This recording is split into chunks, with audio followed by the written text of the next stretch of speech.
Saludamos a esta hora de la mañana con Javier Villagrán, sociólogo. Vamos a hablar de la coyuntura política. Hay tantas cosas que hablar de lo que ocurre en este Ecuador del alma. ¿Cómo estás, mi estimado Javier Villagrán? Jaime, ¿cómo está usted, Carito? Buenos días y a toda esta distinguida audiencia de Ecuador en directo. Jaime, yo difiero un poco con lo que acabas de decir en cuanto a la cantidad. ¿Y por qué? Y obviamente lo razono. Tampoco creo en los 30.000 millones, pero sí difiero porque tú debes entender que en el tema del narcotráfico se vinculan otros elementos que ya están incorporados en el manejo económico del país. Y voy a ser puntual, y que piensen y puedan asegurarlo los amigos que nos están escuchando. El narcotráfico se ha diversificado en cuanto a la forma de lavar. Ya no es solamente a través de patios de vehículos, no todos, pero sí una buena cantidad. Ya no es solamente con la compra de ciertas empresas, ya no es solamente la compra de enormes haciendas. En cualquier cantón del país tú vas a encontrar, preguntándole a los moradores de los recintos, oiga, sí, es que hay un tipo que compró como 1.500 hectáreas, 1.200 hectáreas, 1.000 hectáreas, 800 hectáreas, y tiene produciendo algo que no se produce por acá, y que va a durar muchísimo tiempo que eso produzca. Ejemplo, palma. ¿Ok? Pero el narcotráfico se ha involucrado activamente en las inversiones de muchos municipios del país, a través de empresas que ofrecen hacer obras para que luego se les vaya pagando por factura. Esa es una suma que no se la está tomando en cuenta. Y es grave, o sea, ellos hacen la obra. Sí, señor. Y después le pagas. Tienen un consorcio de empresas enormes, la que hace el diseño, la que hace el cálculo, la que hace la consultoría, porque recuerda tú que una misma empresa no puede hacer diseño, estudio, diseño y obviamente la obra. No, de acuerdo a nuestra legislación, una cosa es la empresa que hace el diseño y el estudio y la otra es la que tiene que construir. Bueno, hay consorcios de empresas que le plantean a los municipios que normalmente ya no deberían tener créditos por el lado del Banco del Estado. Pero sin embargo, mueven una fórmula ciertos funcionarios del Banco del Estado y te permiten acrecentar tu capacidad de endeudamiento. Y entonces sale por ahí una empresa que dice, yo te voy a hacer tal cosa. ¿Cuánto cuesta? 2 millones, perfecto, yo lo hago. Pero si no tengo plata, tranquilo, me vas pagando poco a poco con facturas. Tú vas a estar 4 años, vas a estar 2 años, vas a estar 3 años. En 3 años me vas a ir pagando. Entonces, ponen el dinero, hacen el estudio, hacen la obra, claro, con diferentes empresas, y ahí está inversión. Esas inversiones, señoras y señores, son graves en el país y nadie las investiga. ¿Y la UAFE? Ah, la UAFE, por favor, la UAFE. ¿Mandrake que no está ahí? Julio Neira. Julito. Debe, me imagino que estar en este momento acompañando como edecán, no sé las funciones, solamente le falta función de decán al señor Julito, al presidente. Pero la UAFE no se preocupa de esto, ni la superintendencia de bancos, ni nada, ni nadie, peor la Contraloría, que dice, a ver, estas empresas, ¿cómo así tienen tanto capital para trabajar en tal? Porque no es un solo cantón, son varios cantones en donde ellos invierten. Y obviamente los alcaldes están sujetos a esas empresas, que en algunos casos son lideradas por gentiles alcaldes que encabezan estos consorcios. ¿Por qué están sujetos los alcaldes a esas empresas? Porque estas empresas primero le dicen, a ver, yo te hago la obra.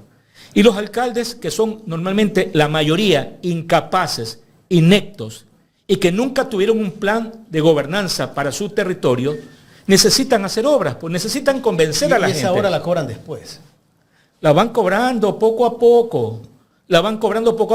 Tú vas a encontrar que muchos municipios lo que hacen es tener un paquete de deuda que la heredan al que viene. 1, 2, porque estas empresas pagan por comisión adelantada y pagan comisión completa. Pues. Pagan el 20, 25 y hasta el 30%. Hasta el 30% por obra. Entonces un alcalde dice, no, yo voy a coger 30% de 2 millones. Y aparte te ofrecen seguridad. Por supuesto. Para el alcalde. Entonces, para los concejales. Sí, señor. Entonces, difiero en esa cantidad que tú bien estableces. O sea, si llega a los 30.000 millones, No creo que llegue a 30.000 millones. Pero por ahí, a ojo de buen cubero, yo diría que está entre los 10, 12.000 millones fácilmente en el país las diferentes formas en que el narcotráfico se hace presente en la vida de la sociedad ecuatoriana. Pero bueno, el presidente de la República dijo 30.000 millones de dólares. Deberá. Eso es más o menos como cuando salió y dijo que habían 2.000 hectáreas de coca en el Ecuador. Y ojo, que 30.000 millones se asemeja a la misma cantidad que es el presupuesto general del Estado para el año 2026. Entonces, no sé si se confundió, pero de que aquí hay mucho dinero vinculado, es verdad. Y hay una serie de actividades privadas que también están vinculadas a ese supuesto recurso que les permite mantener negocios que no son rentables, pero que están ahí presentes. ¿Y ese es parte del crecimiento de algunas ciudades? Porque vemos, por ejemplo, gran cantidad de inmobiliarias, centros comerciales. Muy buena observación, Carlita. Y le soy puntual y preciso. Todos vemos con agrado, con enorme agrado, como algunas ciudades han crecido en apenas 5 años, en 8 años, con inversiones realmente fuertes. La pregunta es, ¿las condiciones económicas del país permiten tener estos desarrollos empresariales, inmobiliarios, de atención, de recreación? No, señores, no nos podamos mentir. O sea, es algo que el empresario ecuatoriano normalmente, así por así, no invierte. Es muy tacaño. Permítanme utilizar una palabra muy usual. Es muy tacaño para invertir. El empresario ecuatoriano piensa mucho y prefiere tener la plata afuera. Si no, preguntémosle a la familia Novoa, a la corporación Novoa y a otras corporaciones grandes. Prefieren tenerlo en paraísos fiscales. Si invierten es en base a qué? En base a fideicomisos, en base a alianzas. O sea, también arriesga el otro, el dinero. Okay. Arriesgo poco yo. Pero eso también se tiene que investigar. En este país hay demasiado dinero. O sea, les gusta trabajar con dinero de otros, no por con supuesto, dinero propio, básicamente. Por supuesto, y ese es el negocio en este momento de las inmobiliarias. Le hacen un fideicomiso por un terreno, que le van a comprar el terreno y dicen, no, yo te lo pago en un fideicomiso a 10 años, 20 años, pero ellos ya están construyendo, ¿no?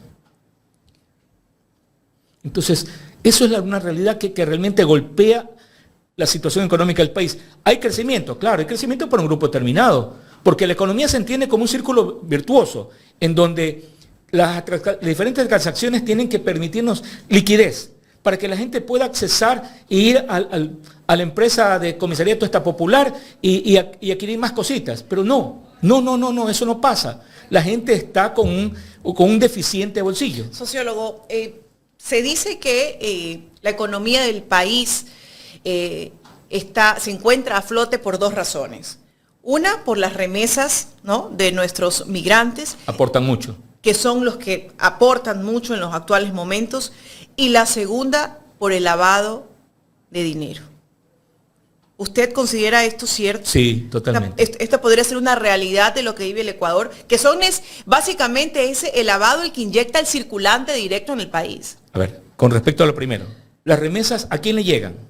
Las remesas le llegan a la señora Virginia, a don Carlitos, a los hijos de don Pablo, en el barrio popular, en el Bastión, etcétera, etcétera. Las remesas no le llegan a la familia Novoa. Entonces, ese es un primer gran espacio que tiene el pueblo para poder circular recursos. Porque eso te permite ir a la bahía, comprar las camisetas, mejorar, un fin de semana ir a la famosa empresa internacional donde van a comer la hamburguesa o el pollito, e ir al centro comercial a verse una película. Son los pequeños lujos, como decimos los pobres, son los pequeños lujos que nos damos. ¿Ok? Pero ese valor, que es 7.000 millones de dólares, y que por cierto el Ecuador fue el país que más creció en América, de los países migrantes hacia los Estados Unidos, es el que más creció en un 21%, con respecto a otras poblaciones que también son mucho más numerosas que la ecuatoriana, como la peruana, como la colombiana, pero que no ha crecido en ese volumen. Primero. Entonces, ese dinero, bien, es dinero limpio, dinero del dolor, de la lágrima, del sacrificio. El segundo dinero no está llegando totalmente a la gente popular. No. ¿Por qué? Porque este gran negocio en el cual ya se han involucrado, esta es una corporación para lavado, está a nivel empresarial, pues está a nivel de grandes negocios. Y entonces usted ve el patio de vehículos de alta gama, los créditos que te facilitan los patios, cuando normalmente la gente que tiene un patio no es para que te dando un crédito, ni tampoco tiene acceso a los sistemas financieros bancarios. Entonces, lo único que te queda del recurso narcotráfico es el del microtráfico.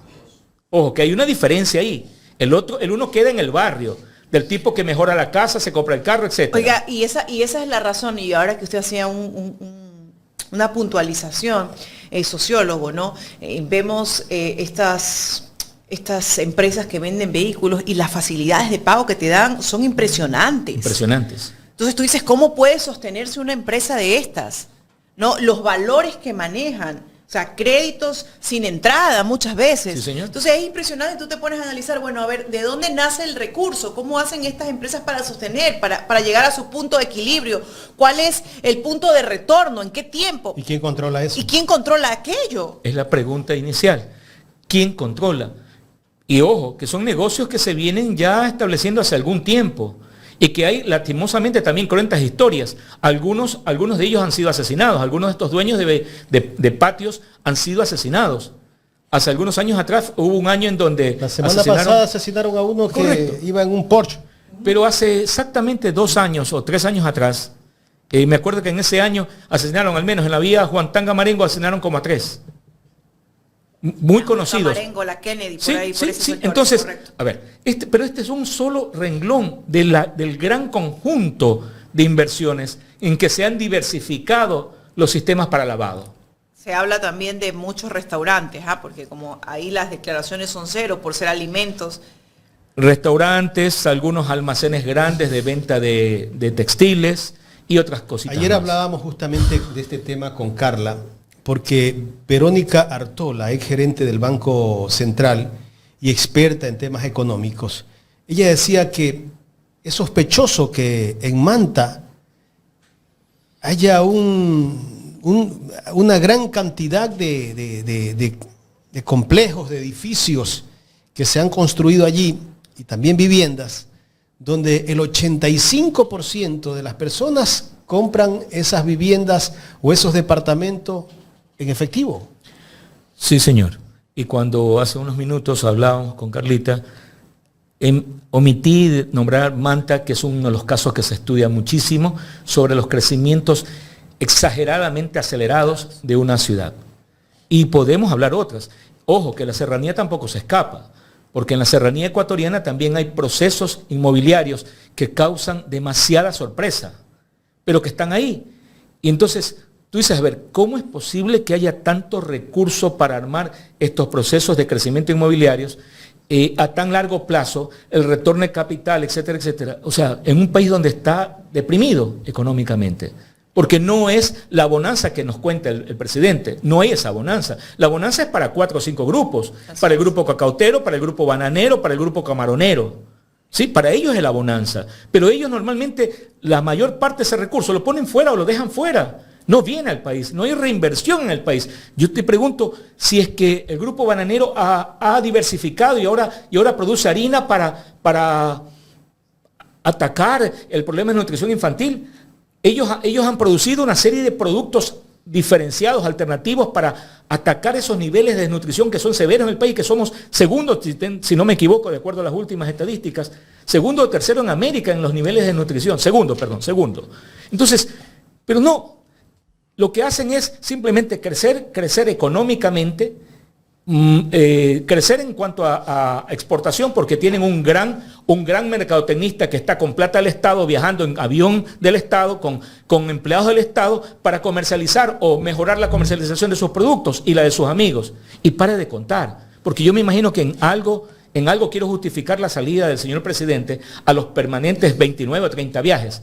Al menos me imagino que está mercadeando sus productos, porque caso contrario, pasa entonces buena parte de ese tiempo vacacionando. Es impresionante ver lo que se vive en este país. Por acá nos dicen que en Tungurahua también hay harto billete de dudosa procedencia. En Baños. En Baños es bastante. O sea, he visto un crecimiento de Baños, un crecimiento de complejos turísticos. A ver, y ojo, no es que estoy hablando de algo, porque hemos hablado de la costa. No es que estamos en contra. No. O sea, y cuando tú vas a la vía del Espóndilus, controlen. la famosa vía del Espóndilus, tú ves procesos inmobiliarios enormes. Y entonces, ¿Cómo justificas aquello? ¿Y cómo los bancos permiten? Porque si tú, por decirte, vendes tu carrito, usadito por ahí, 5.000, 10.000 dólares, tiene que justificar de dónde salió esa plata. Te congelan la cuenta Si no te automáticamente si, congelan tú lo la justificas. cuenta. Te piden hasta la huella dactilar. ¿Cómo es que estos cientos de miles de dólares, hasta millones de dólares, pasan por la banca? No sé si ustedes se han puesto a revisar, bueno, y no es que, me acuerdo tanto, un compañero decía, yo soy inspector de atmósfera. Un abrazo para este querido amigo. Soy inspector de atmósfera y a veces me pongo a revisar algunas cuestiones, ¿no? Digo, bueno, tantas transacciones en un cajerito popular, en un banco acá, un banco allá, tú puedes acercarte y puedes retirar ya no 50, puedes retirar 100, puedes depositar hasta 500, puedes retirar hasta 500, hasta 200. ¿Cuántas transacciones se pueden hacer? ¿Hay un límite para ese individuo que reciba tal cantidad de recursos? ¿Cuáles son los límites que pone la ley, la superintendencia? O sea, porque a partir de eso tú puedes estar depositando pequeñas sumas, que cuando se depositan varias pequeñas sumas, ya hacen un bloque mayor. Y si tú tienes a varios familiares o varias personas dentro de varias de estas cuentas, ya son cantidades que son realmente serias e importantes. Pero ¿quién controla aquello? O sea, nosotros vivimos en un país en donde el descontrol, la práctica antijurídica es la norma casi para todos. Casi para todos. Y claro, la pone el ejemplo el propio gobierno, ¿no? Que hace caso omiso de la Constitución, hace caso omiso de las normas de ética, de manejo apropiado de las cosas, para justamente diversificar acciones en donde los ecuatorianos les pedimos respectivas respuestas y nunca las tiene. Y nunca las tiene. Y entonces, un tema que sí me preocupó hace 2 días atrás y que fue en un momento del diálogo que tuvimos con Jaime, es que vi un video de estos jóvenes outsiders, tengo entendido que se llaman, es una plataforma así, de unos chicos que hacen periodismo y mostraban un pedazo o un corto de una entrevista que le hace la señora María Mercedes Cuesta al señor Reinberg. ¿Sí? En esa entrevista daban los resultados de lo que fue el primer año de gobierno, o sea, a los 730 días. Y entonces me causó no solamente escozor, sino que hasta migraña me dio escuchar los dantescos números. Y comencé a hacer algo que estos jóvenes quisieron iniciar a hacer, pero parece que el tiempo se les vino encima. El señor Reinberg decía, y va atado a lo que hemos comenzado a conversar, que se han hecho 2.181 operativos en 2 millones. 2 millones. Tiene el video. Es bien increíble. Vamos con el video. Pero nosotros hemos hecho más 2.181.000 operativos. ¿Cuánto? 2.181.000 operativos a nivel nacional. Durante esos 2 años y estos operativos tenemos más de 20.000 armas que fueron decomisadas, más de 600.000 municiones que han sido decomisadas y un número importante, 138.211 personas puestas a órdenes de autoridad competente. Nosotros estamos haciendo, si lo queremos ver de esa forma, 50% del trabajo, que es la investigación, la captura de los involucrados en un hecho y llevarlo a la justicia, que tiene que ser el otro 50%. Con esa cifra de operativos ya deberíamos estar... Permítame ser el país más seguro de Latinoamérica. Libre de inseguridad. Permítame aplaudir al señor Reinberg, que para mentir al menos debería tener más cabello. 2.181.000 operativos. ¿Cuánto por día? A ver, si usted divide, vamos a hacerlo muy, muy pedagógico y andragógico, dado que también hay jóvenes y adultos que nos escuchan. 2.181.000 operativos dividido para 730 días. ¿Sí? 2.181.000 dividido para 730 días. ¿Le sale a usted? Dígame la cantidad y vamos a coincidir. Dividido para 730. Para 730 días, igual. No sé si estoy en lo correcto. 2.987,67. Exacto. Ok. Exacto. Eso significa operativos por día. Como no podemos trabajar aquí con decimales, hablemos de 2.988 operativos por día. 2.988. Si usted dividiese estos 2.988 operativos en 10 provincias que son las más violentas, hablemos que las otras no tienen. Usted tiene 298.8, o sea, 299 operativos por día. En cada provincia. Así es. O sea... Ok. Pero, ¿y de dónde sacan los efectivos de la a ver.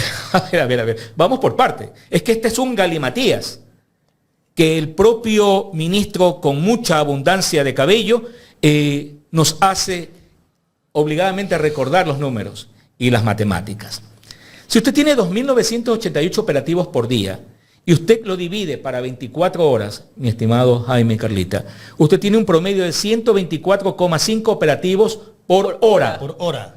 Como no se puede hablar con decimales, hablamos de 125 operativos por hora en el país.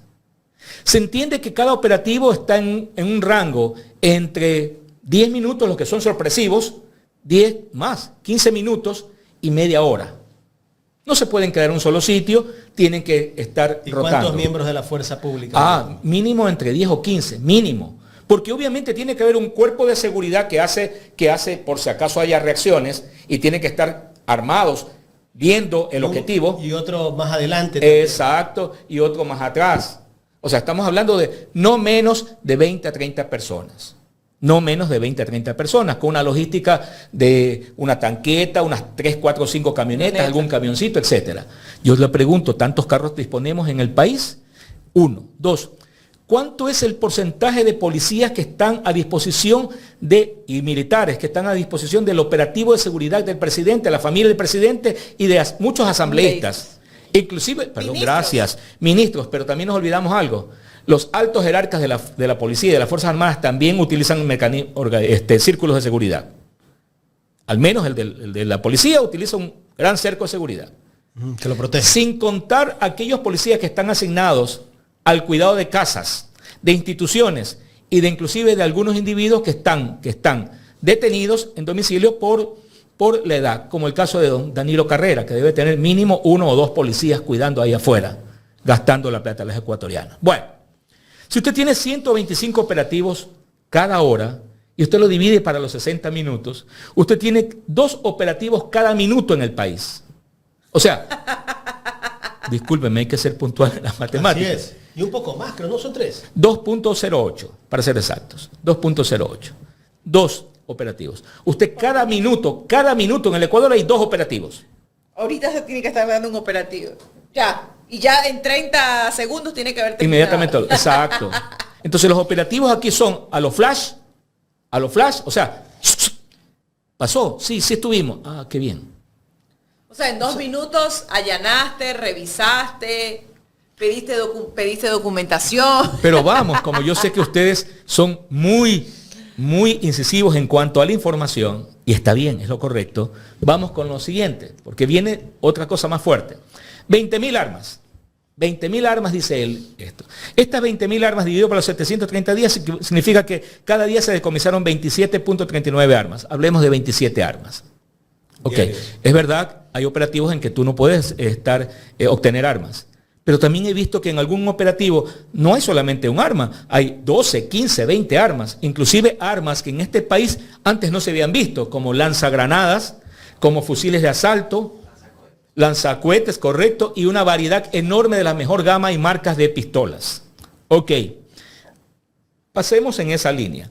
600.000 municiones, dividido por 730, tenemos que cada día se decomisaron 822 municiones. En esto yo sí digo, le quiero creer al ministro, porque las municiones vienen en paquetes, en cartones, y las cajas traen un número determinado, bien numeroso de municiones. Usted coge un cartón y ahí tienes tú fácilmente 4.000, 5.000 municiones. Pasemos en eso. Pero algo que también me llamó poderosamente la atención. Esa parte podría cuadrar. Podría cuadrar, exacto. 138.211 personas detenidas. 138.211 personas detenidas. ¿Y para cuántas personas detenidas es las cárceles del país? A ver, ahí vamos. Permítame desglosar eso. Take it easy. El señor ministro dice que ellos han hecho el 50% de todo el proceso. ¿Cuál es el 50% que ellos han hecho? Investigar con inteligencia policial, militar, la inteligencia de Julito y la inteligencia de muchos genios que debe haber en este país, y luego apresarlos. Y el 50% restante lo hacen los fiscales y jueces. Como ellos mismos denostan a sus propios fiscales y a sus propios jueces, ¿sí? Ellos dicen que entonces ahí hay una falla de un 50% de personas que lastimosamente son dejadas en libertad. Pero claro, la culpa es de Correa. No, Listo. pues la culpa es de las leyes. Sí, seguro.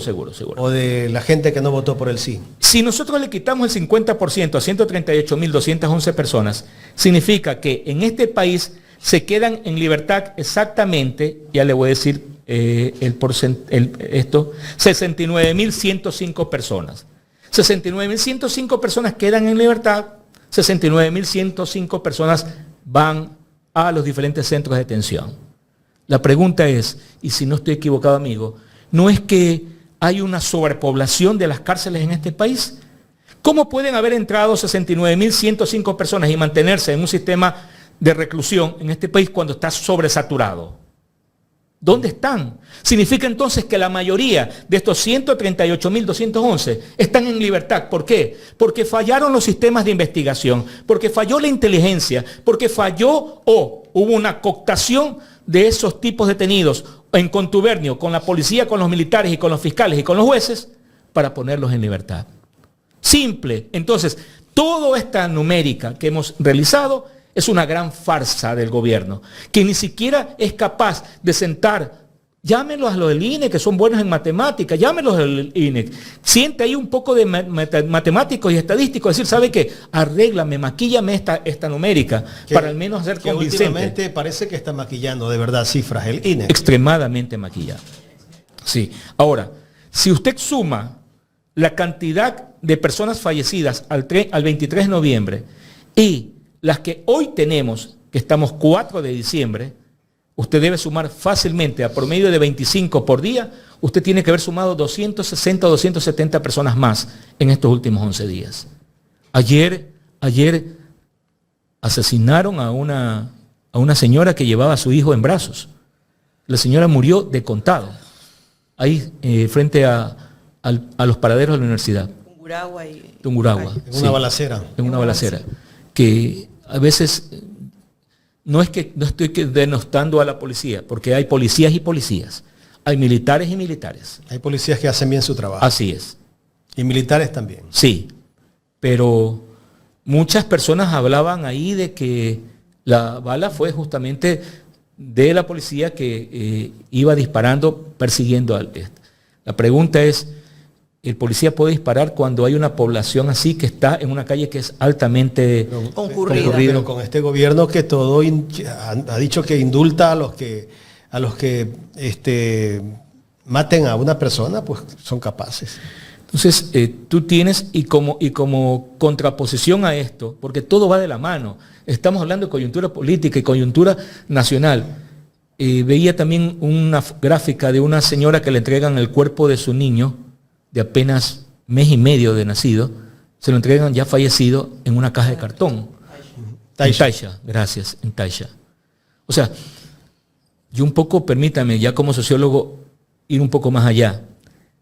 Estamos condenando a la pobreza en el país. La estamos condenando, la estamos juzgando de una manera tal en donde todo lo malo es por la culpa de la pobreza. Y cuando algo lo normalizamos. Así, y lo normalizamos. Y saben que cuando hoy veía alguien que había escrito, ahí está, pues tú no. O sea, ¿qué tiene que ver el no? Es que con respecto a la señora que fue asesinada ahí por la universidad, ahí está tú no. ¿Qué tiene que ver el no? ¿Qué tiene que ver la Constitución? ¿Qué tiene que ver las leyes? Por favor, ya dejemos esa ignorancia supina. ¿Sí? Saquemos ese chip. Que le han lavado el cerebro. Saquemos ese chip y al menos seamos críticos. ¿Qué tiene que ver la Constitución y las leyes que le han servido a este gobierno para asesinar a 4 niños de la manera tan cruel como fueron asesinados? Porque salió ya el relato. El día de ayer se hacían análisis del relato sobre la forma como desvivieron a esos niños.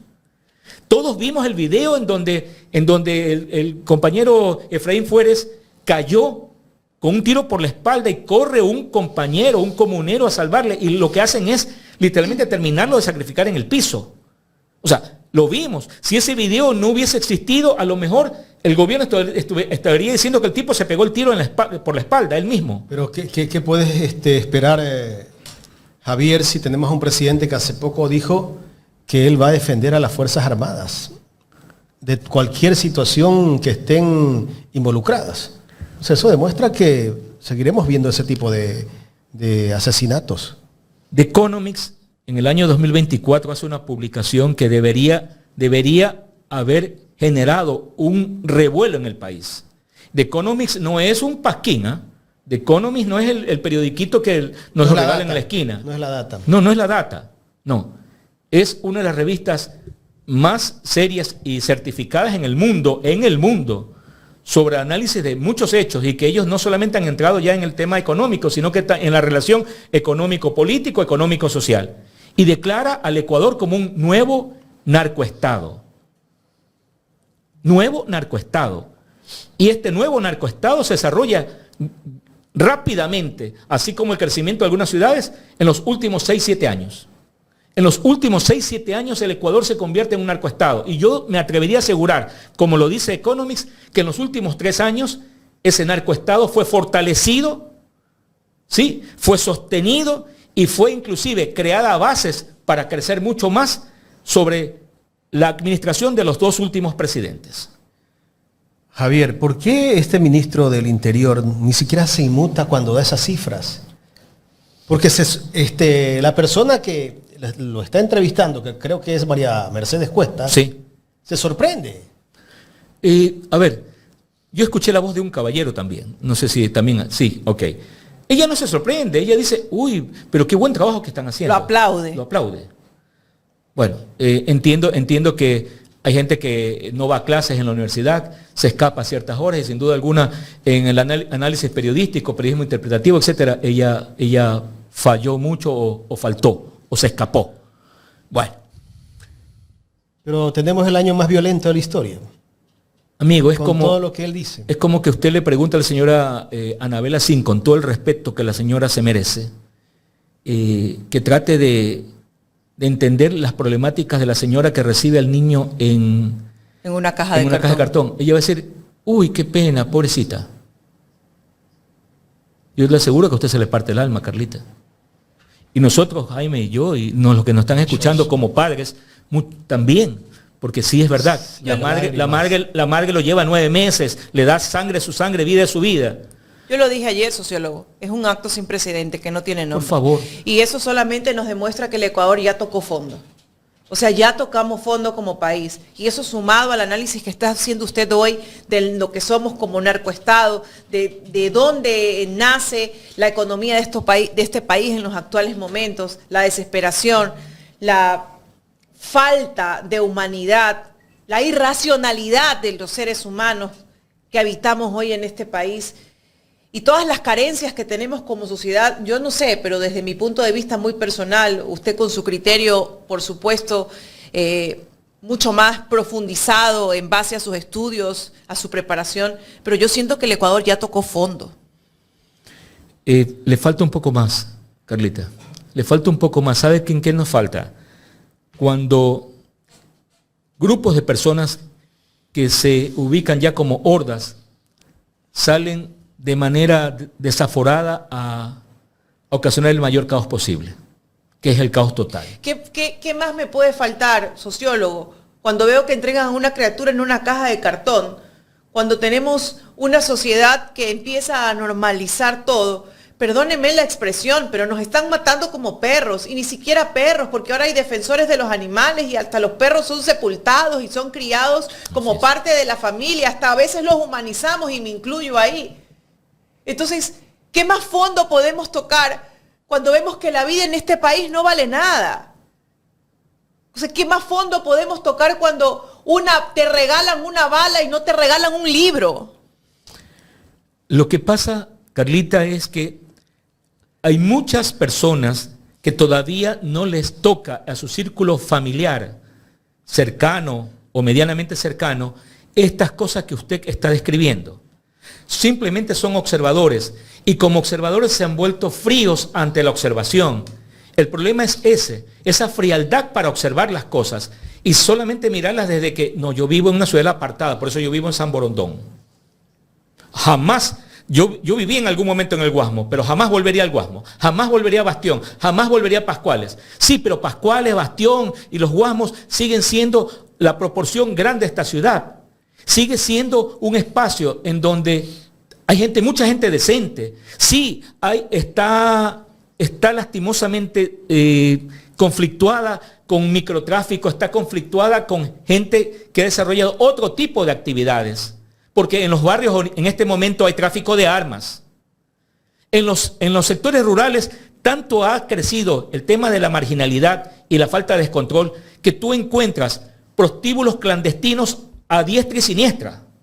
Mira, hay muchos temas que no se tocan en este país, que parecen tabúes. ¿Y por qué se desarrollan tanto estas actividades ilegales? Mi amigo, porque... ¿Falta de oportunidad de la gente?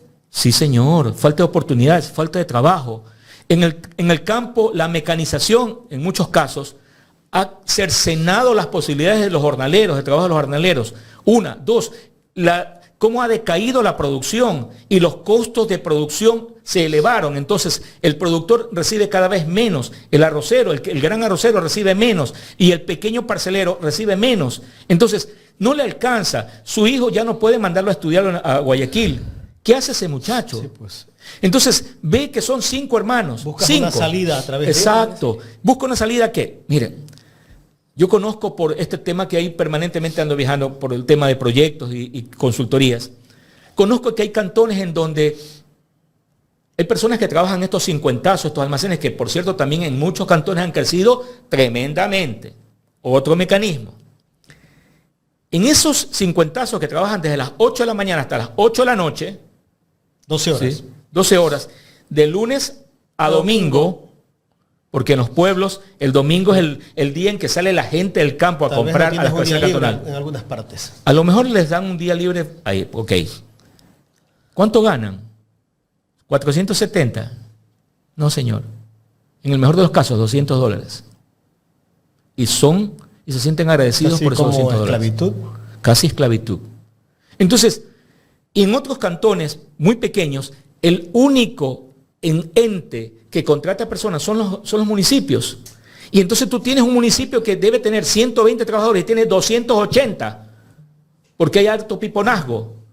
Entonces, todo es una bola, pero a ver, Javier, tú estás metiendo muchas cosas en un mismo problema. Sí, es que son los laterales, los colaterales del problema, porque estos problemas van generando la deficiencia administrativa de un municipio, porque va generando el encarecimiento y el empobrecimiento del estándar de vida de estas familias, porque tú con $200, ¿qué puedes hacer? Y más aún, sí, una de las cosas que le queda al muchacho, al chico y a la chica en los sectores populares y rurales, es que es enamorarse y tener hijos.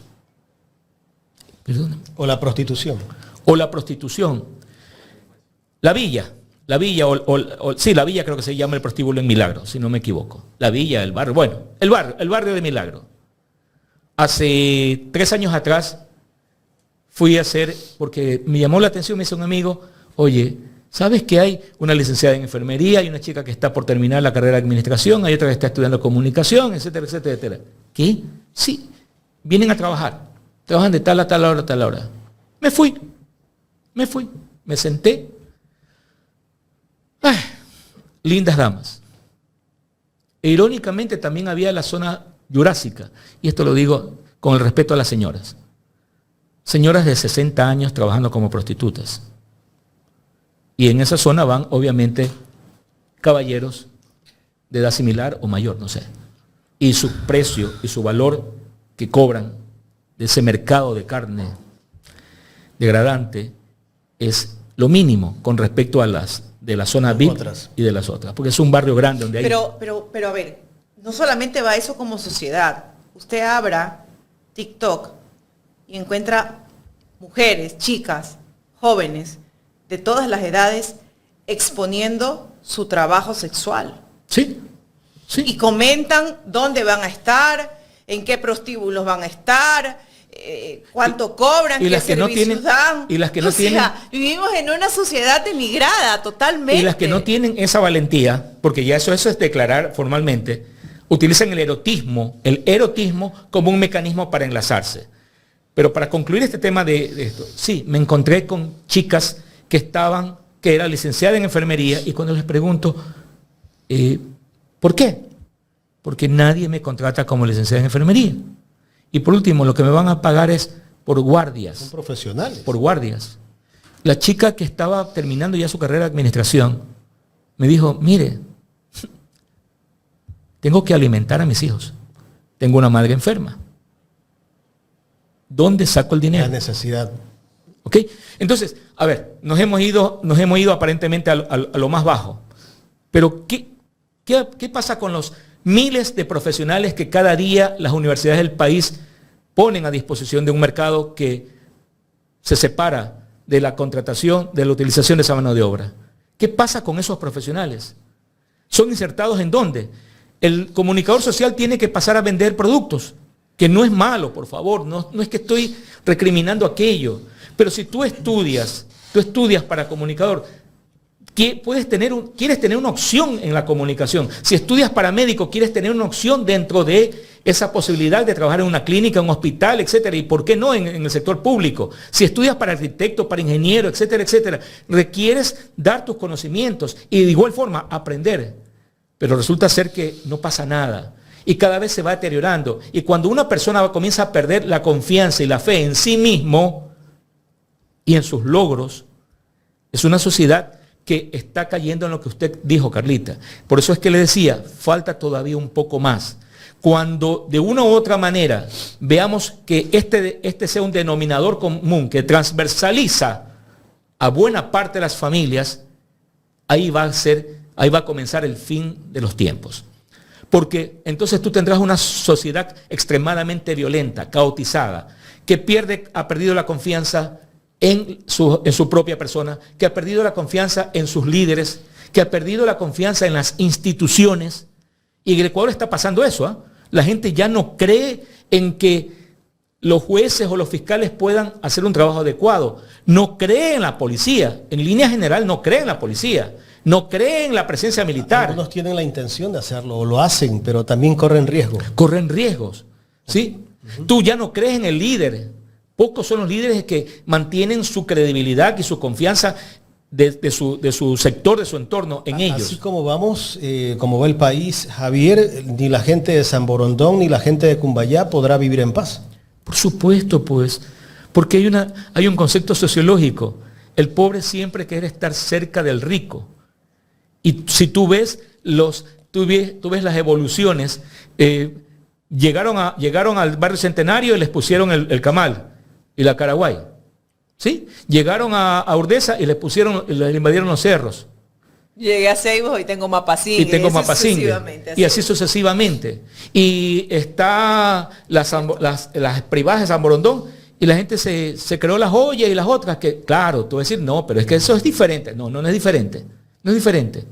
Simplemente lo que han hecho es un poco estandarizar para que no se vea tan feo como acá en Urdesa o como... ¿Y quiénes pudieron comprar sus casitas ahí? ¿En qué gobierno pudieron comprar sus casitas ahí? Esa es otra pregunta que deberían de hacerse, que hay muchos florindos viviendo en esos barrios, pero se olvidaron en qué gobierno pudieron adquirir préstamos al BIES y comprar sus casitas ahí, entre comillas, más decentes y con seguridad. Esos proyectos en estos últimos años no han avanzado. No han avanzado, se han estancado. ¿Y en qué gobierno esas personas que están viendo allá pudieron operar a sus padres, a sus madres, que eran ya ancianos y que nadie los hubiera podido atender en los actuales momentos? En los actuales momentos, una persona se muere dentro del seguro social y en la salud pública. ¿Tú crees que hay ingratitud de la gente? Sí. La gente se olvidó de quién lo sacó tal vez en algún momento de donde estaba en una situación bastante crítica. Ecuador es un país que lastimosamente en cultura estamos quedándonos de nota, quedándonos de grado. El efecto cultural es terrible y te lo demuestro de una forma simple. La manipulación cultural en el Ecuador es tan grave que el Black Friday ocasiona estampidas. Por suerte no ocurrió una muerte en estos peleándose por un carrito. Y que adelantaron el 10º. Y hay que aplaudir, porque es tu propia plata la que vas a gastar, pero hay que Y aplaudirlo. algunos están arrepentidos ya. Ya no hay plata, pues. Es que Ya ahorita ya no hay plata. ¿Qué van a pues. cenar en diciembre? ¿Qué van a hacer en diciembre? Entonces, cuando tú miras esto y El único que no ha cobrado el décimo es el DJ J. y tú tienes el Cyber Monday y la gente es feliz porque ahora ya nos parecemos, ya competimos con las grandes marcas del país del norte. Entonces, cuando tú comienzas a desarraigarte, cuando comienzas a generar una respuesta por la manipulación cultural que no es la propia, que no son tus conceptos, sino los impuestos, entonces viene todo este proceso, ¿no? Ecuador viene trabajando, fue trabajado y sigue siendo trabajado desde la manipulación del concepto general, desde el chip, desde el ideario popular. Y entonces nos han metido en un buen trabajo sistemático, y debo felicitar desde el punto de vista profesional técnico, ¿no? Que es un trabajo genial. Hay un tema de manipulación de todos los órdenes, tanto así que el propio gobierno hoy se preocupó de que el peso de las redes y el peso de plataformas como Ecuador en Directo le está ocasionando daño. Le dio un golpe fuerte en las piernas y hizo que se inclinara la decisión, el breve análisis del pueblo para decir no. Sí, no es que estoy ponderando a Ecuador en Directo ni nada, estoy hablando de lo que realmente sucedió. Si a un factor determinante se le debe el hecho de que exista 4 no, es básicamente un trabajo denodado de las redes, de gente que hace opinión en diferentes aspectos, son miles de personas, es una contribución enorme. Los que destruimos mentiras. Así es. Lo que siempre digo yo aquí. Entonces, cuando tú tienes eso, ya se dieron cuenta, pues, y comenzaron a comprar agresivamente plataformas, La Posta, Diario, Radio Centro y tantas otras más que están compradas ya. No compran a la audiencia. Pero no pueden comprar la audiencia. ¿Sí? Ahora, ¿qué es lo que hay que hacer? Hay que hacer todavía muchas cosas. Una de ellas, por ejemplo, es sostener esto, sostener situaciones como este, espacios como estos, fortalecerlos. Creo que la Revolución Ciudadana, y entro al tema, creo que la Revolución Ciudadana, aprovechando este cisma que está viviendo, y que me parece correcto, ojo, me parece correcto, porque alguien decía, que los trapos sucios se lavan en casa. El único partido que tiene estructura en este país, mal o bien, les guste o le desagrade a algunos, es Revolución Ciudadana, pues. Revolución Ciudadana es el único país que tiene el único movimiento que tiene una plataforma política en todo el país. En todo el país. No solo en una provincia, ¿Okay? No solo en una ciudad. Y que obviamente cuando tú estás conformado por 24 provincias, cuando hay diferentes etnias, cuando hay diferentes situaciones, que en la misma provincia, una cosa es el manabita del norte y otra cosa es el manabita del sur, tanto así que venimos hablando de que hay que dividir la Manabí, hay que hacerla en 2 provincias. Sí, viene un problema de decisión desde hace años. Y los del sur se consideran cholos. Pero los manabitas no van a aceptar eso. No creo que aceptemos. Aunque por ahí hay algunos que se creen, los del norte, centro y norte, se creen como que muy blancos. El manabita es manabita en cualquier parte. Sí, seguro. Uno se siente contento, es decir, 100% manaba. 100% manaba. Mi padre era manaba. 100% manaba. 100% manaba. Pero, a ver, pero son problemas que saquemos a Manabí. Tú vas a los ríos y una cosa es el quevedeño y otra cosa es el babayocense. ¿Sí? Y otra cosa es el de Bonafé, un poquito más al norte. Son realidades, pero realidades que están en una misma provincia, en una misma región, en un mismo país. Esas realidades determinan muchas cosas, determinan el funcionamiento o el fraccionamiento. Entonces, Revolución Ciudadana obviamente va a tener fraccionamientos, porque son diferentes formas de ver un mismo problema. Pero a lo último es que hay líderes y hay dirigentes que ocupan puestos. Y si tú estás como presidente de un partido o presidente de un partido y hay elementos que hay que respetarlos. O sea, me puede caer mal, como creo que algunas personas lo vieron, doña Luisa. Pero Luisa es la presidenta y hasta que no deje la presidencia, hay que respetar. Pero ojo, a lo de fondo. ¿Cómo la atacaron a Luisa, no? La atacaron terriblemente. Y yo creo que muchas cosas se generaron desde el interior mismo de Revolución Ciudadana. Algunas cosas que trascendieron y fueron fe que lo utilizaron los contrarios. El propio gobierno trajo a Eric Spring para que venga a atacar a desprestigiar, a hablar de su honor, de su honra, de su familia. Todo eso, y algunos aplaudieron. Algunos aplaudieron. Gente tal vez de la misma organización política, los que están en contra de Luisa. Entonces, Que bueno, yo aplaudo lo que está pasando en la Revolución Ciudadana. Cuidado, y no es que me guste el caos, pero lo que sí... Hay que poner la casa en Lo que sí, exacto, lo que sí manifiesto es la cobardía, por ejemplo, que existe en ADN. Cuando un señor chamba, el propio gobierno es el que le saca a relucir las cosas de la mujer y tantas otras cosas. Y por ahí anda chamba deshojando margaritas. Ojo, y cuando esta Anita Galarza dijo que un asambleísta que conozco, le dijo, no, Anita, yo no puedo hablar mucho porque si no me van a hacer la grande con el carro, con mi familia, etcétera, etcétera. Me habla de Jonathan Parra. Ajá. Entonces, podían poner droga en el carro. sí, lo dijo. Y decidió retirarse, decidió alejarse. Y decidió alejarse. Y se alejó. Dio a entender que hay mafias dentro de... Por supuesto, pues, por supuesto. Doña Verónica Centeno tiene una hegemonía. Valentina Centeno. Valentina Centeno, gracias. Mantiene una hegemonía tipo dictatorial, autoritaria en el este. Y ahora resulta ser, ¿está estudiando o no está estudiando la maestría? ¿Se va o no se va? Sí, ya apareció. Va y viene. O sea, ¿qué facilidades tiene ella con respecto a otros ciudadanos, a otros jóvenes ecuatorianos, ¿no? Que quieren también estudiar su maestría, pero sin embargo en el trabajo ni siquiera les permiten estudiar, terminar el tercer nivel? Esas son las grandes diferencias, Carlita, por las cuales le digo que todavía falta. Porque cuando la gente despierte totalmente de esta pesadilla, porque es una pesadilla lo que vivimos, cuando la gente despierte esta pesadilla, Una película de terror, sí. ¿sí? Entonces va a haber una actuación grotesca. Permíteme... ¿Esa actuación grotesca viene hacia el levantamiento social? Sí. Interrumpo unos segundos, por favor. Tenemos 3.700 personas conectadas y apenas 2.100 likes. No es posible. Deberíamos tener más de 3.000. Por favor, las personas que están viéndonos y se olvidaron de poner like, pongan los likes para que este contenido no sea censurado. Recuerden que intentan censurar el contenido y qué mejor dar like para evitarlo. Déjeme aprovechar para responderle a Coinac BR. Dice, cuidado, te compran Ecuador en directo.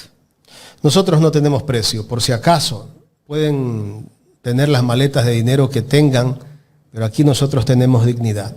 De eso sí, estén seguros.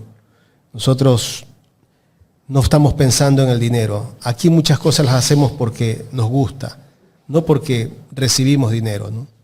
Recibimos de ustedes, que son los que siempre aportan.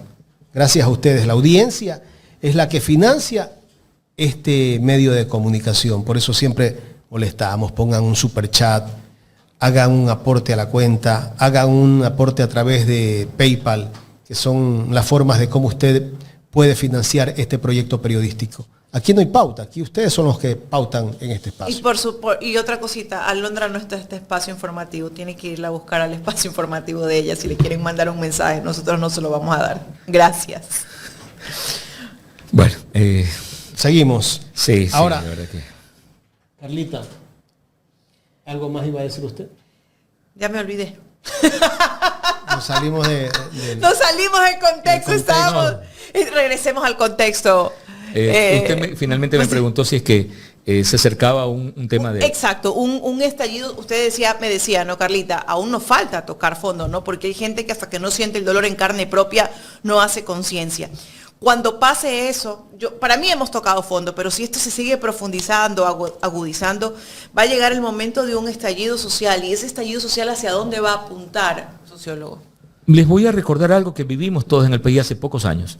¿Se acuerda el día en que hubo el tema de que literalmente a Correa lo detienen dentro del cuartel policial y la policía dijo, no salimos a cuidar las calles? O sea, abandonamos nuestra responsabilidad constitucional de honor, patria, etcétera, etcétera, y que la ciudadanía haga lo que quiera.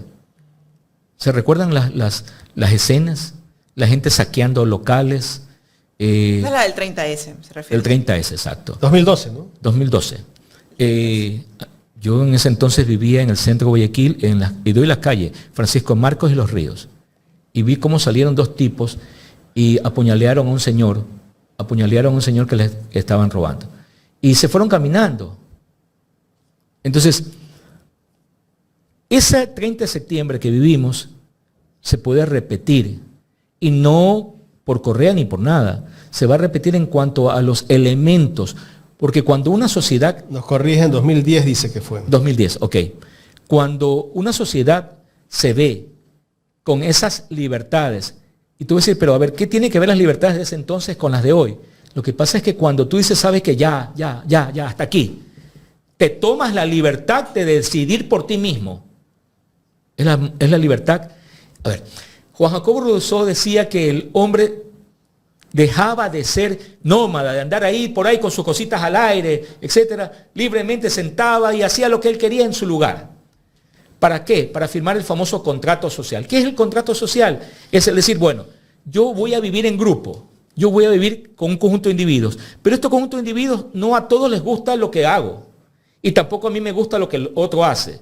Entonces, vamos a normalizarlo, vamos poniendo un mínimo de normas para poder convivir. Y vamos ahí, tus derechos. Exacto, correcto, que es la evolución de todo esto. Así es. Cuando se rompe aquello, el hombre vuelve a su libertad básica, a su libertad histórica, cavernícola. Y yo establezco mi libertad porque quiero. Sabes que me cansé. Este me roba toda la vida. Este hizo tal. Esto hace tal. En la Revolución Francesa, le estoy dando otro dato histórico, resulta ser que la guillotina no fue utilizada con el señor Guillot, que mucha gente dice que el señor Guillot fue guillotinado. No, fue un tipo homónimo de él. Él murió en la cárcel. Él estuvo en la cárcel y luego lo dejaron en libertad. Pero sí estuvo ahí otro de los grandes pensadores de la revolución. Él sí fue guillotinado. Pero ¿quiénes en algún momento fueron guillotinados? El dueño de casa, cuyos inquilinos se cansaron de pagar y del abuso y lo denunciaron y fue guillotinado. O sea, se guillotinó a gente inocente, otros que se lo merecían, pero fue el caos social. La Revolución Francesa generó un gran caos social terrible que por suerte las aguas bajaron y comenzó ese nuevo perfil de Estado que hoy conocemos, ¿no? Y de ahí surge la famosa derecha, izquierda, etcétera, por la ubicación que tenían con respecto a las bancas. Pero en el Ecuador, en este momento, ¿estamos o no estamos cansados de jueces? No de todos, pero sí una gran mayoría. No está funcionando el contrato social en base a la normativa de un Estado. Está comenzando a dejar de funcionar. Está comenzando a dejar de funcionar. Estamos cansados de los policías corruptos. Estamos cansados del tipo que no le paga al trabajador lo que es, pero que impone su criterio. Estamos cansados de pésimas autoridades de trabajo que no hacen sus funciones adecuadas. Estamos cansados de ministros de salud. De individuos que no tienen nada que ver con la salud, que ni siquiera tienen formación en la salud, pero que ya son ministros. El caso de la señora vicepresidenta, que no tiene nada que ver con la salud, pero que se lava las manos hoy a los Poncio Pilatos. Y del abogado Lama, que siendo abogado fue ministro de salud. Entonces, cuando tú te cansas de estas cosas, yo te pregunto, ¿qué va a pasar? ¿Vas a irlo a aplaudir al señor Lama? ¿Vas a irlo a aplaudir al señor Peña, que ahora tengo entendido que es el gerente general de Ban Ecuador? Cuando tuvo un paso terrible por Peña. Sí, Eduardo Peña. Cuando tuvo un paso terrible por el IES. O sea, este gobierno... Pero bueno, algunos prestadores externos decían que por lo menos Peña les pagaba cada mes una factura de hace 2 años. El de ahora, que era Lama, que recién salió, le pagó a la familia. Le pagaba solamente al grupo familiar que prefería, ¿no? Uh-huh. A la familia y a los que de pronto le pasaban por debajo de la mesa alguna cosa. ¿Qué pasa cuando tú tienes que llevar a tu niño o a tu niña a un hospital público y no tienes ni siquiera plata para comprar el paquete de gasas o alcohol? ¿Qué haces tú como padre o madre? Es doloroso. Es que el que no ha vivido en un hospital con un familiar tal vez desconoce. Los que han vivido con un familiar en una clínica y tienen para pagar una clínica, no lo sienten. No lo sienten. Porque yo sí he visto a gente que no tiene para comprar un medicamento pidiéndole plata a los otros que también están en la misma situación. Sí, señor. Sí, señor. Mira, mi niño, ya es un adolescente, tuve que llevarlo una noche porque se estaba como asfixiando. Él parece que desarrolló ciertas alergias y esas alergias le ocasionaron un día una especie de colapso. Se me estaba literalmente asfixiando. Mi hijo estaba muriendo en casa. Me recuerdo que lo llevé urgentemente al hospital de niños, al Francisco y Casa. Francisco y Casa. Ok. la calle de los Ríos, calle Quito y Gómez Retón. No había en la terapia, en terapia intensiva, no había espacio. Comprenderás que desesperado con mi hijo en brazos. Señorita, por favor, no tenemos espacio, pero por favor, se me va a morir mi hijo. Mi hijo se estaba poniendo ya medio xenófilo, o sea, medio ya morado, no podía respirar bien. Un niño de un año 6 meses, un año 8 meses. Y la enfermera me dice, mire, aquí hay una silla, yo tengo la mascarilla esa para ponerle los medicamentos. Sí, pero no tengo la cama. Usted va a tener que sentarse ahí. Tenerlo en brazos. ¿Cómo no, señorita? Con gusto. Éramos 5 las personas que estábamos sentadas y habían como unas 10 camas con niños que estaban con, no sé si cosas similares o peores. Esperando que los atiendan. No, ya estaban en cama. Afuera había otras personas con diferentes diagnósticos, ¿no? Amanecí yo, esto fue como a las 9 de la noche. Yo amanecí con mi hijo en brazos. Durante esa noche vi morir a 2 niños de los que estaban en cama. Terrible. Estaban en cama. Eso yo sí estaba dentro de la habitación de lo que es la UCI, ¿no? Sí, la UCI sería lo correcto. Unidad de cuidados intensivos. Exacto. Correcto. Los padres de esos niños que murieron estaban fuera, porque no se puede tenerlos ni siquiera en el corredor. Estaban fuera. Uno de ellos vi los extentores de la muerte de ese niño.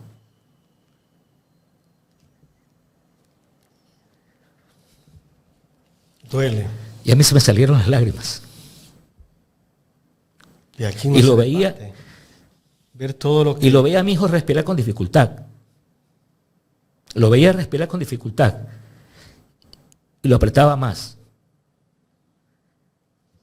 Y al mismo tiempo se me cruzó en la mente que a lo mejor ese niño le hubiera gustado ser apretado por su mamá o su papá. Era un niño de 4 años, calculo 3 o 4 años. Es casi difícil describir los gestos y la carita del niño. Lo tengo grabado. Desde ese día me dije, nosotros vamos mal. ¿En qué año fue eso? Eso fue fue en el 2009, 2008.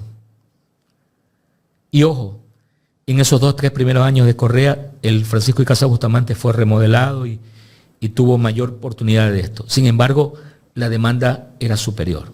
Uh-huh. Y no habían hospitales nuevos todavía. No habían hospitales nuevos. Luego vino un tema casi fuerte. Colapsado todo. Sí. Ahora me imagino también lo que están viviendo en peores circunstancias, lo que están yendo a los hospitales. En la pandemia me tocó trasladar a personas de diálisis, de donde yo trabajaba, hacia Vinces, hacia Quevedo, manejando yo a las 5 de la mañana, porque en ese municipio el alcalde se mandó a cambiar y literalmente nos dejó la responsabilidad a un grupo de funcionarios, de los cuales 4 de ellos éramos de Guayaquil, pero nos quedamos en ese cantón de la Provincia de los Ríos al frente. Y también me tocó ver cómo entra una persona al área de diálisis, el frío que hace ahí, cómo, yo siento en mí, cómo se les va la vida y les devuelve la vida, ¿no? Esa maquinita que está dando vuelta y que la sangre está girando como licuadora. Y la cara que ingresan y la cara como salen. Y vi de esas personas que trasladaba, 3 personas se murieron, porque hay días que no podíamos trasladarlos. Y estas personas no pueden faltar 1 semana o 2 semanas a esas diálisis. Y en este país han muerto más de 1.200 personas. Por falta de diálisis. Por falta de diálisis. ¿Y cuántos más cada día necesitan diálisis y no se les paga a las dializadoras? Mire, yo no estuviera aquí y no tuviera el honor de ser invitado por ustedes si no tuviese que hablar, si no tuviese que ver tanto dolor cada día, si no tuviese que expectar y hasta llorar, como hombre lo digo, hasta llorar, porque lo de ayer sí lloré yo. Y ya me he desesperado a mi hija. Porque mi hija está en exámenes en la universidad, etc. Y son las calles donde ellos, los universitarios, salen a coger su colectivo, etcétera.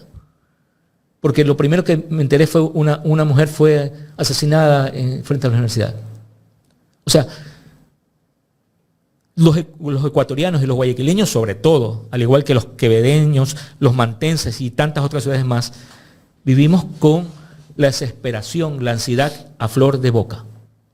Y en nuestros cerebros lo que se repite es, cuidado, cuidado. Ahora yo tengo una forma de decirle, sabe que cuídate, hermano, por favor, cuídate.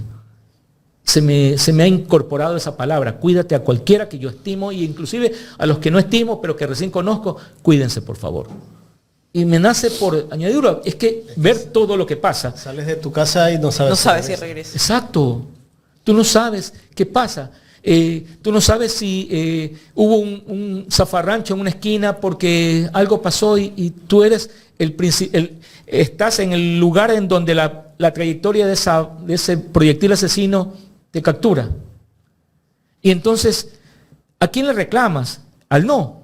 Al 4 veces no, porque hay personas que dicen es el 4 veces no. Eso dicen los que están con el gobierno, ¿no? Ahí está, pues, el 4 veces no. 4 veces no. Así justifican. Así justifican. Y yo esperaba que muchos dejasen esa forma de seguir denostando del otro para volverse más críticos. Pero veo que se ha violentado mucho más. Y ahí quiero concluir esto. Mira, creo que en algún momento conversé contigo, Jaime, o con usted, Carlita, algunas semanas antes del famoso 16 de noviembre, y me preguntaban, ¿qué va a pasar? Va a hacerse más violento. El gobierno se va a hacer más violento. Sí, me acuerdo. ¿Te acuerdas? Se va a hacer más violento. Me va a decir, pero ¿en qué forma? Abandonar el Ecuador, abandonar el país, abandonar el mandato que le dio el pueblo para atenderlo, es una forma de violencia. Es una forma de violencia. Cuando el presidente, el jefe de cabeza de un Estado, se va y abandona los problemas de la salud, de la educación, de la movilidad y tantas otras cosas más, es abandono. Y eso es violencia. 32 días fuera. Es violencia. Es violencia la forma como se trata el tema del presupuesto y se le quita 100 y pico de millones de dólares a las universidades. Es violencia cuando tú le mientes a la joven que ahora va a haber las residencias universitarias, cuando a la propia universidad le estás quitando el presupuesto. ¿De qué estamos hablando? ¿Y cómo va a ser las residencias universitarias? Por favor, no sé si has leído el decreto. Habla de que hay que alimentarlos dentro de la residencia universitaria a esos jóvenes, que tienen todo el derecho, por favor, es el país ideal, es lo que quisiera realmente para todos los jóvenes ecuatorianos. Pero ¿lo podemos hacer? No lo podemos hacer. Pero es que simplemente fue una propaganda de campaña. Se venden mentiras. Y la gente, compra mentiras. Es un vendedor de mentiras. De ahí es que la manipulación ha sido tan bien efectuada que hay gente que todavía piensa que sí lo pueden hacer. Que todavía lo pueden hacer. Van a construir el 5.º puente. Van a construir tal cosa. Van a construir la supercarretera entre Guayaquil y Machala o entre Guayaquil y Cuenca. Hoy día escuchaba en una radio que decía que están haciendo el estudio para que el viaje entre Cuenca y Guayaquil, que dada la circunstancia, la relación económica, etcétera, debe ser más corta porque la Cuenca Molletura es un problema. Entonces están ya estudiando una carretera cortísima para que en menos tiempo estemos en Cuenca. Increíble, ¿no? Increíble. El estudio. Entonces tú le vendes pajaritos. Me acordé de la canción Ana Meley. Ana Meley, ¿se le han escuchado? Del grupo Nietzsche. Te pintaron pajaritos en el aire. Al ecuatoriano le han pintado pajaritos en el aire. Y aquí no es una pajaritos, es una bandada de mentiras que le han pintado en el aire a los ecuatorianos.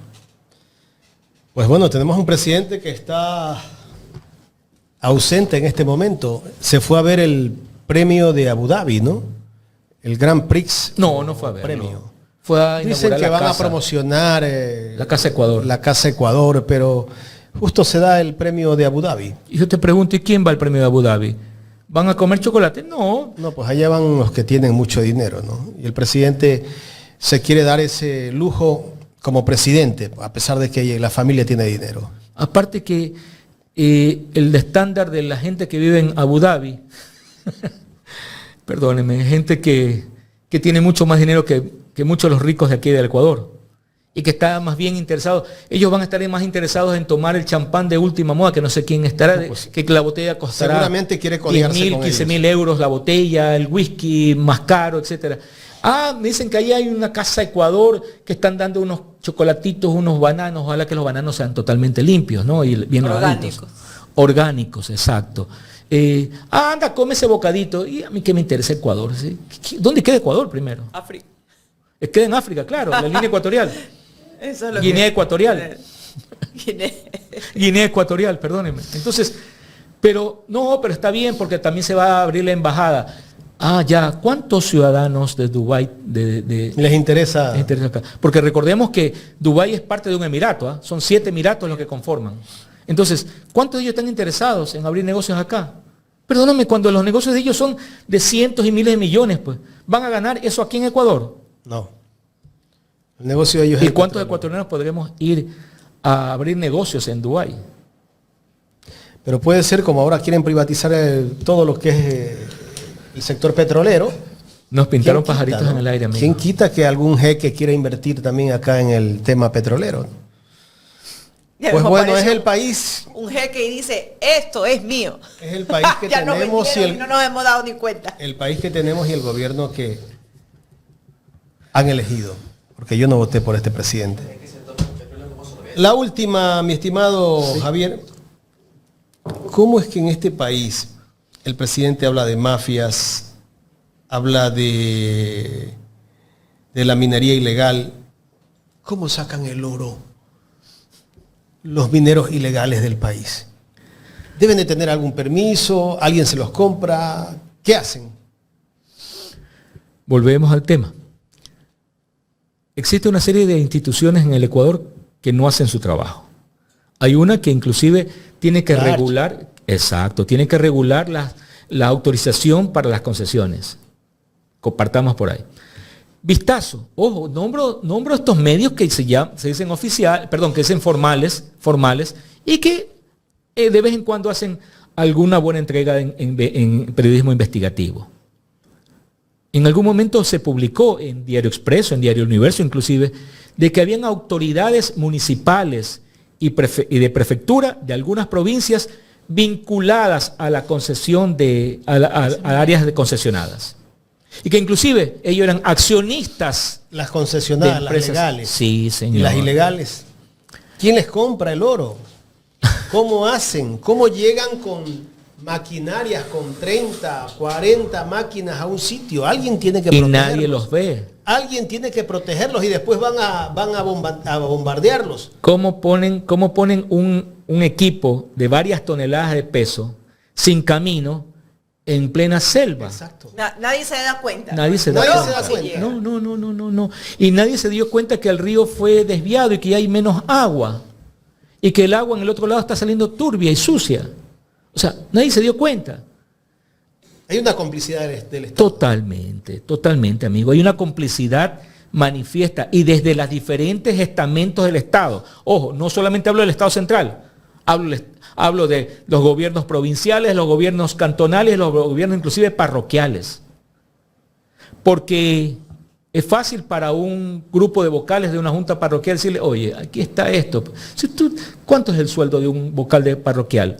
$300. $300, $400.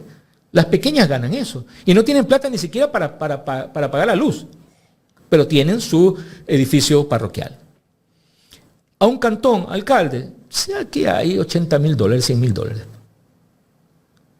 Pero aparte de eso, usted tiene acciones en la empresa. Lo meten al negocio. Por favor.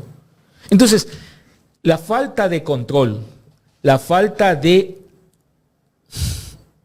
decencia de quienes van al Estado central hace que en el Ecuador las cosas ilegales tengan más peso que lo legal. Entonces, ¿qué hace el muchacho que no tiene oportunidad? No, pues si todo aquí en este país es ilegal. Voy a hacer el curso para sacar la licencia. Tengo que tener el curso realizado. Luego tengo que ir al examen visual. Luego tengo que ir al examen práctico. Luego tengo que esto. Y luego una cola. Y por último, no hay la matriz, la especie para la licencia y tengo que esperarme no sé cuántos meses. Pero acá tranquilo, que acá hay $250, $300 y tienes la licencia inmediata. Pero sin más, tranquilo, que no hay especie. No te preocupes, que las tenemos guardadas. Y entonces me pregunto, ¿cómo así el gobierno abre un espacio en donde del 1 al 31 de diciembre tú puedes sacar tu pasaporte tranquilamente sin ningún problema, cuando hasta el 30 de noviembre. Pasaportes y cédulas. Así es. Y cuando hasta el 30 de noviembre no había cupo, no había nada y era para varios meses. O sea, pueden resolver el problema para un momento determinado. O es que esperan que la gente se vaya en grandes cantidades ya en enero. Y entonces están facilitando la salida de los ecuatorianos que requieren visa y pasaporte. Perdón, cédula y pasaporte. Pienso mal y acierto, ¿no? Pienso mal y acierto. Esa es una gran verdad.